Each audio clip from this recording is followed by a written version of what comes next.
mga kapuso! All set na sina Kapuso host Gabby Garcia at Mavi Legaspi para sa PBB Celebrity Collab Edition 2.0 na mapapanood na simula Sabado, October 25.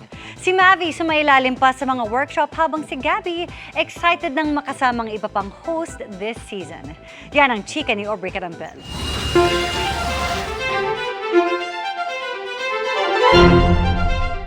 New flavor and different twists ang aabangan sa PBB Celebrity Collab Edition 2.0. Sa pagbubukas ng bahay ni Kuya ngayong Sabado, October 25, di lang mga bagong housemates na Gen Z Sparkle at Star Magic artists ang makikilala, kundi isa pang nagbabalik sa bahay ni Kuya. Makakasama siya ni na PBB Kapuso hosts Gabby Garcia at Mavi Legaspi sa paghahatid ng updates at kwento ng pagpapakatotoo. Kahit kami, na-shook din kami sa announcement na yun in a good way. So, abangan nila yun. But nonetheless, the same set of hosts. I'm so happy to still be working closely with, especially si Ate B, si Ate Bianca, and si Robbie. Kaming tatlo kasi yung laging magkakasama for the primetime episodes. And of course, my updates, my PBB updates daily.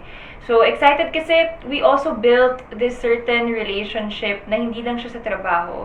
We also get to talk about other things than work, about life, diba? Yung mga advice nila. Si Mavi naghanda raw talaga this season at nag-hosting workshop pa. To help improve my hosting for this season, of course, syempre, bilang host or bilang actor, there's always room for improvement. So, of course, we all want to give everyone a better show this season. Aside from PBB, may kanya-kanya ring pinagkakaabalahan sina Gabby at Mavi. Si Mavi with the Legaspi family, bida sa Kapuso Afternoon Prime Series na Hating Kapatid. Abangan daw dahil malapit na silang lumabas ng kanyang twinnie na si Cassie. I'm very proud, I'm very happy with the show, and sana tuloy-tuloy lang. Si Gabby naman, fresh from her very first Paris Fashion Week experience.